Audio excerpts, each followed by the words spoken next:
avec les positions de la France officielle concernant l'Algérie. Vous savez, la France prétend auprès des organisations internationales, notamment de l'Amérique du Nord, qu'elle est spécialiste de l'Algérie. Elle prétend également en Europe qu'elle est spécialiste de l'Afrique du Nord, puisque l'ensemble des pays de l'Afrique du Nord étaient des colonies françaises.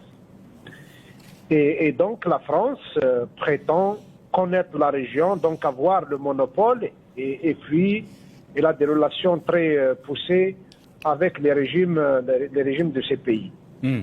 Macron a dépassé encore plus les limites. Souvenons-nous de sa visite à Alger. Il se fait un bain de foule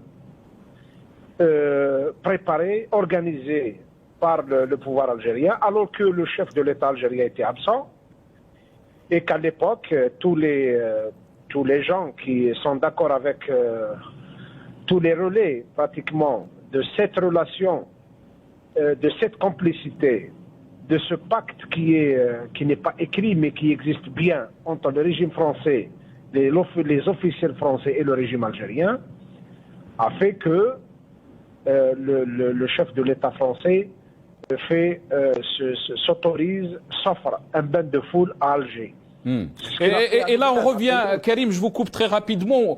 Il y avait une scène qui a marqué un peu donc cette marche de Macron, ce bain de foule, où un jeune disait qu'on étouffe. Et la réponse de Macron était de desserrez-vous. Libérez-vous, et il continue, il enchaîne en disant que le visa ne doit pas devenir le seul projet de la jeunesse algérienne. Mais malheureusement, d'un côté, il ferme pour les visas et il soutient un régime qui ferme toutes les perspectives politiques. On se retrouve avec une jeunesse qui se jette dans la mer. C'est ce pacte de complicité, ce pacte de silence qui est scellé entre le pouvoir algérien et les officiels français qui fait que l'Algérie est empêchée aujourd'hui de réaliser les rêves de sa jeunesse. Mais pourquoi ce soutien, Karim Tabou? Pourquoi ce soutien alors que Emmanuel Macron, c'est un jeune président, il a la quarantaine, il sait très bien que 70% de ce peuple algérien sont jeunes. Ces jeunes voient le monde comment il est aujourd'hui. Ce n'est plus le monde des années 70, il est des années 80.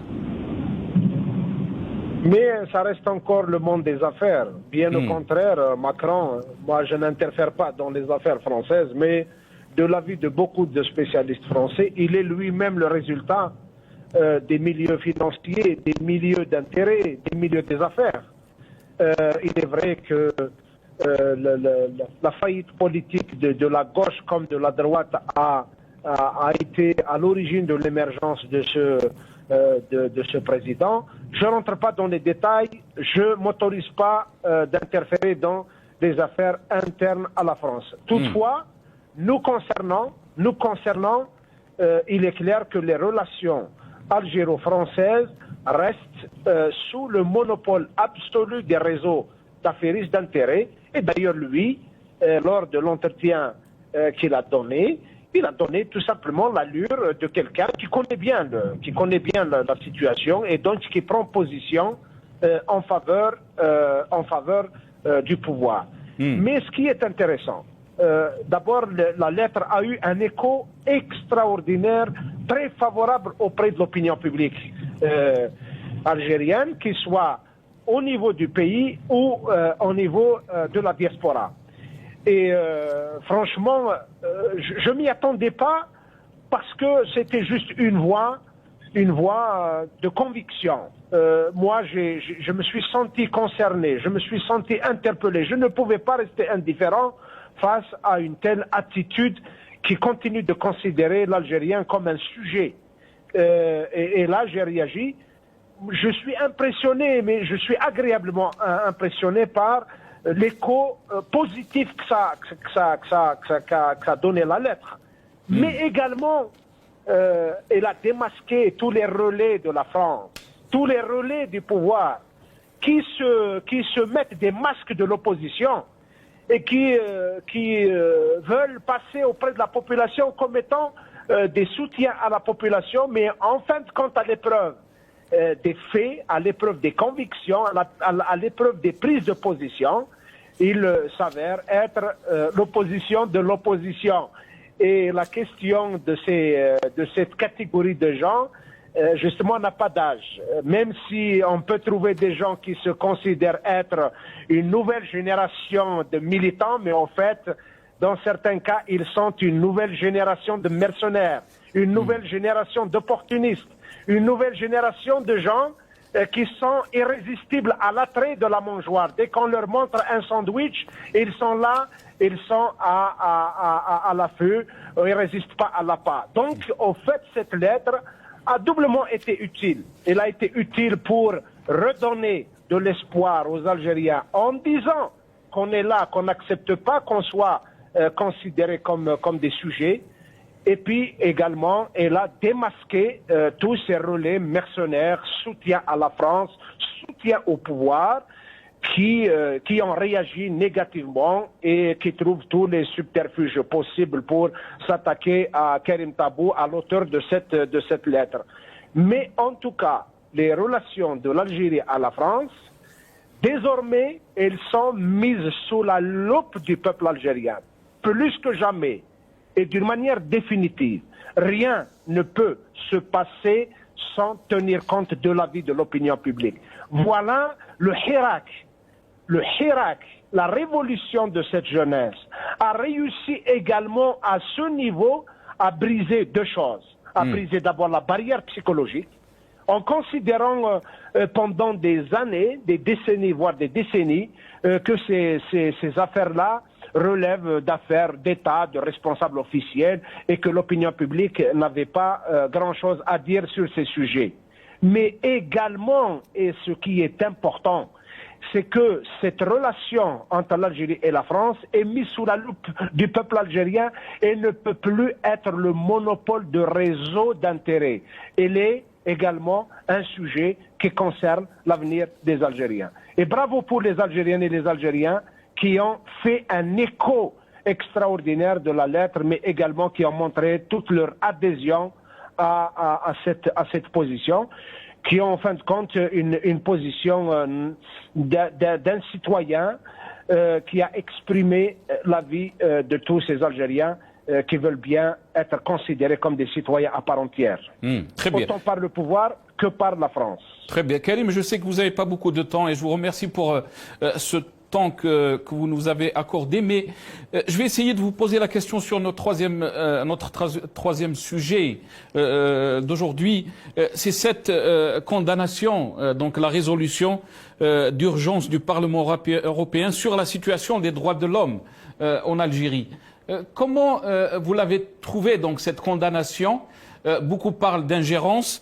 Il y a des partis, vous avez parlé bien sûr des réactions des partis qui gravitent bien sûr, si on peut dire, autour du régime. Le RND et le FLN, il a condamné cette résolution. Quelle est votre lecture par rapport à cette résolution, Karim Tabou? Écoutez, d'abord, il y a une différence entre une position exprimée par une instance officielle d'un État à travers son président, c'est la lettre de Macron, et un discours, un débat qui se déroule dans une instance plurielle qui rassemble des députés élus par leur peuple. La différence est que ces députés essayent d'exprimer des opinions qui leur sont propres à eux. Par contre, la position de Macron est une position d'un président d'un État. Il faut expliquer cette différence. Dans le Parlement algérien, il y a des députés, même si vous connaissez bien les conditions de l'élection de ce Parlement, mais les parlementaires algériens peuvent bien avoir un avis sur une question internationale et ils peuvent également avoir un avis différent entre les différents partis. Ce qui est normal dans les pays démocratiques. Donc le Parlement européen est constitué de groupes parlementaires différents Il y a ceux qui dénoncent les atteintes aux droits de l'homme en Algérie, mais il y a également ceux qui sont les relais du pouvoir au sein du Parlement européen. Donc le Parlement européen n'est pas une instance dirigée par une personne qui exprime la position d'un pays. Et sur cette question-là, à mon avis, il va falloir regarder de près ce qui a été dit dans la résolution. Y a-t-il de prisonniers d'opinion en Algérie? Oui. Y a-t-il des atteintes aux droits de l'homme? Oui. Y a-t-il des restrictions aux libertés? Oui.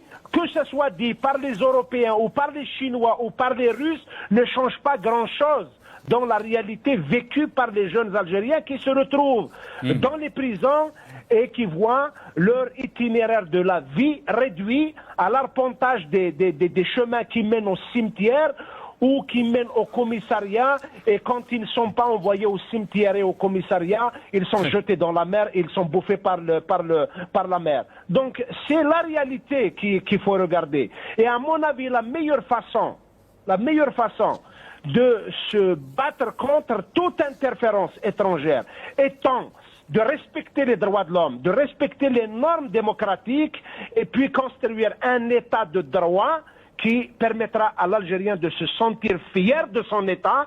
Et dans cette situation, je vous assure, personne